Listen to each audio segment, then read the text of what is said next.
Cooking tip. Always wash your hands and your fruits and vegetables before cooking. It is important to always stay clean in the kitchen. Hi everyone, my name is Miss Liz at Patchogue-Medford Library, and today we are here with Book Bistro presents Soup in a Jar. So starting in March, you'll be able to come to the library and pick up your Soup in a Jar kit. And in the jar, you will have all the dry ingredients you need to make a really tasty soup, including barley, split peas, white rice, lentils, some different seasonings, and pasta.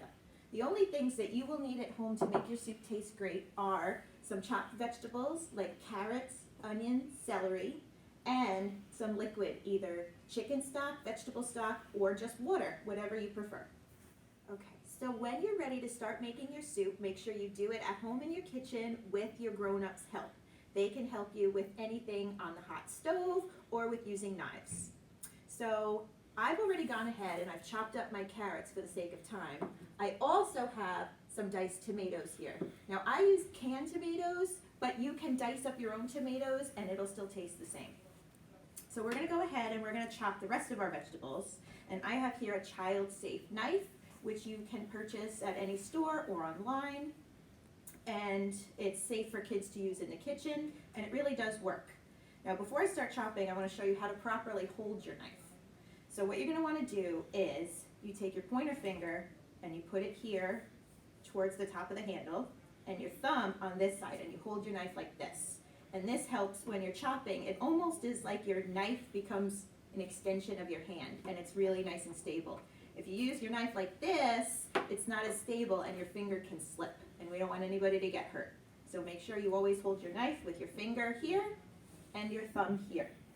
So now we're gonna go ahead and we're gonna chop our vegetables. So I have 2 ribs of celery here, and I also have a small onion. And what you're gonna do, this is how I like to chop my vegetables to make sure that they all come out about the same size. So I take my rib of celery and I slice it down the middle like this. Okay, break it in half. And here we go, I'm gonna hold my knife, finger, thumb, just chop back and forth like this.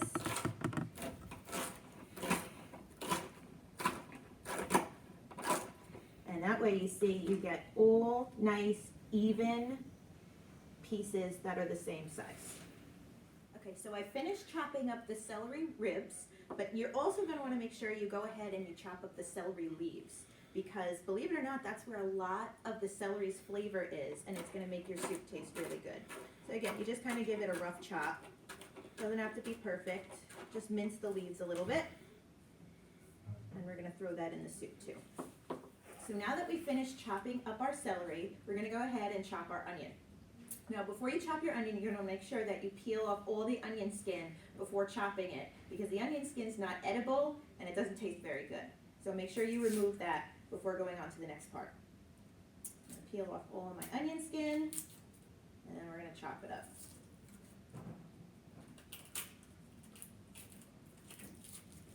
Okay.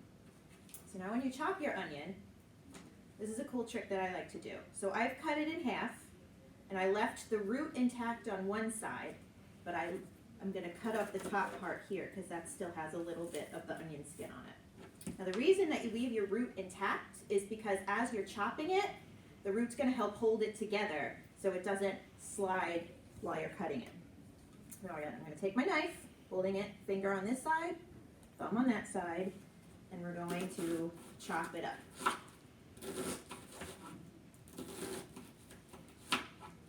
Get rid of the root. You can't eat that.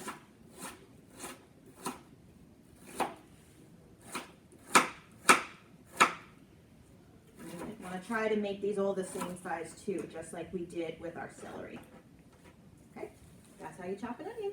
Okay, so now that our vegetables are all chopped and ready to go, we are ready to move on to actually making the soup.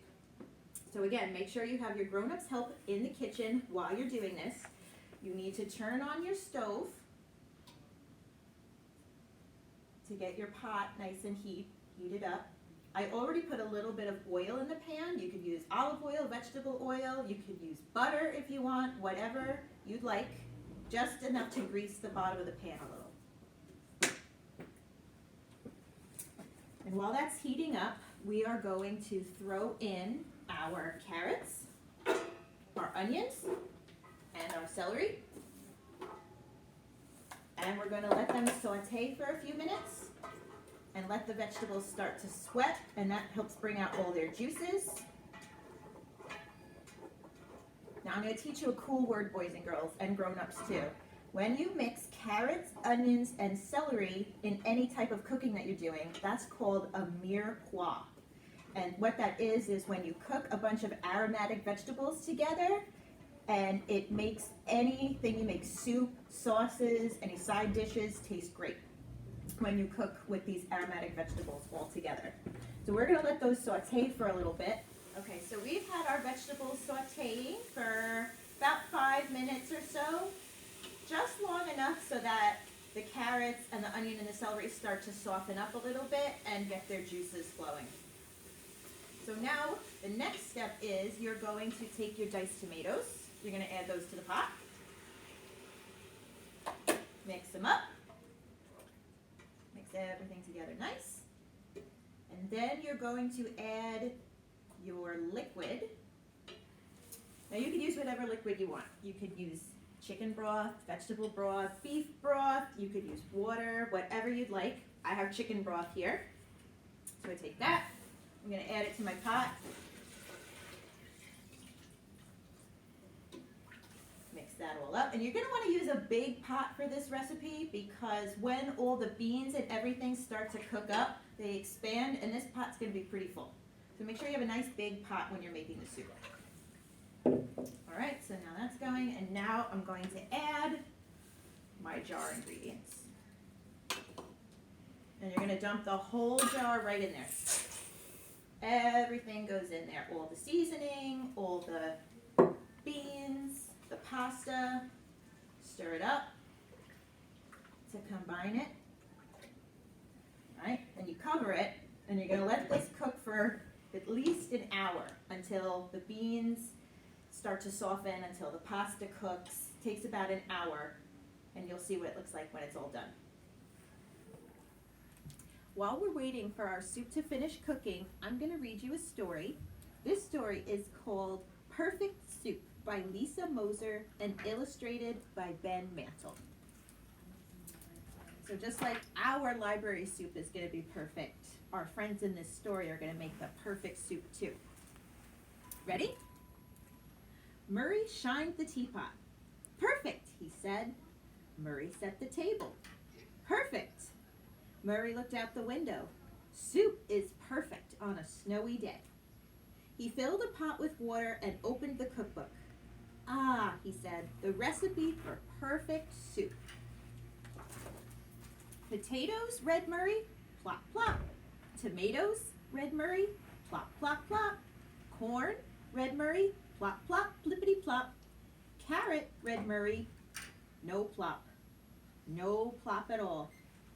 Murray dashed around the kitchen and opened all the cupboards. No carrot, moaned Murray. He put on his mittens and went outside. We put carrot in our soup. Murray ran right past Snowman. Murray was in a hurry.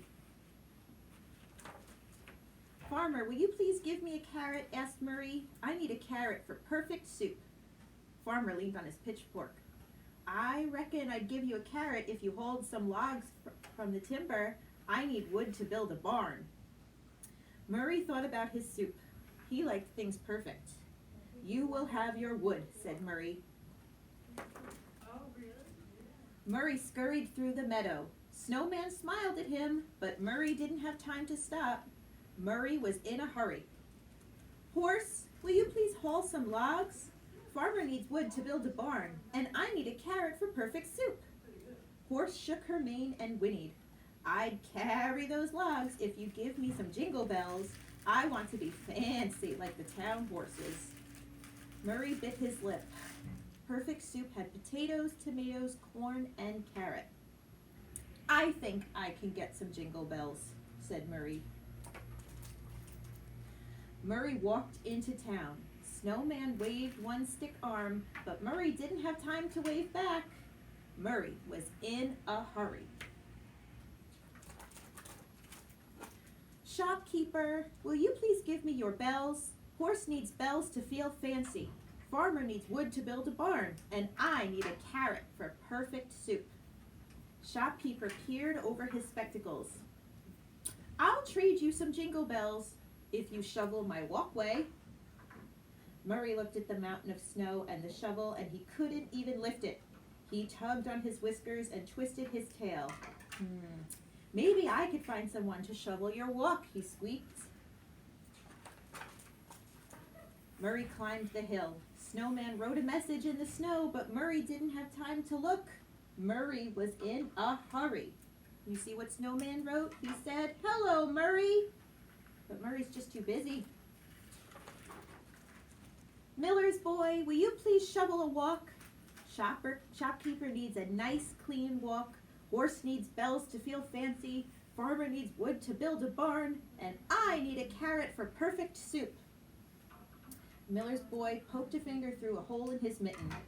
I would shovel a walk if I had some new mittens. Murray flopped in the snow. He needed that carrot. If he didn't have the carrot, his soup wouldn't be perfect. There's a teeny weeny chance I think I could get a pair of mittens, he said. Murray plodded down the road. Snowman called out, "Stay and play!" But Murray shook his head. He didn't have time to play. He needed things to be perfect. Murray was in a hurry. Mrs. Woolley, will you please knit some mittens? Miller's boy needs mittens for his cold, cold hands. Shopkeeper needs a nice, clean walk. Horse needs bells to feel fancy. Farmer needs wood to build a barn. And I need a carrot for perfect soup. Mrs. Woolley shook her finger at Murray. Ugh, such a bad, bad day. My yarn is in a jumble. My cocoa just burned my tongue, and I will not knit mittens on this bad, bad day. And with that, she slammed the door on Murray. Uh-oh, poor Murray. Murray trudged home, sat down, and cried. What's wrong? Said a voice. Murray looked around. He saw Snowman. Cocoa burned Mrs. Woolley's mouth, and I will never have perfect soup, he said with a sob. I can help, said Snowman. He reached up and scooped a bit of snow off a tree branch. He plopped the snow into Murray's lap. That will cool the cocoa. Murray sighed. But what do you want for helping me? He asked. Nothing, said Snowman. It's a gift. A gift? Whispered Murray. For me? He jumped up. He ran over to Snowman and hugged him. Thank you, he said. So Murray ran all the way back to Mrs. Woolley's house. He plopped the snow into her cocoa. He sorted yarns and wound them into bright balls. Mrs. Woolley took a long drink. This is good cocoa. This is neat yarn. You have turned this into a good day to knit. She knitted a pair of mittens. These mittens are warm, said Miller's boy. So he shoveled the walk. This walk is clean and clear, said Shopkeeper, and he wrapped up the bells.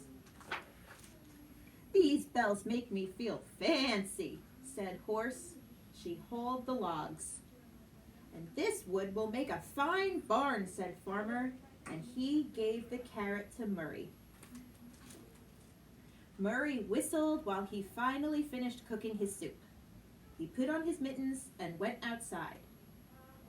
Murray ate soup with his new friend. It did not have a carrot, but it was perfect. Do you see what he did with the carrot? He gave it to Snowman, and now Snowman has a nose. The end. All right, so our soup's been cooking for about an hour, and it looks like it's all ready. So I'm ladling some out, and I'm gonna eat some. And you see, it makes like a really nice, thick soup. Now, when you eat this, you could eat this with whatever toppings you like. You could put Parmesan cheese on here. You could put crackers. I like to make garlic bread with this. But you could cook whatever sides you like with this. So I hope you enjoyed this cooking video. Come down to the Patchogue-Medford Library and check out more books about cooking, and we'll see you soon. Bye.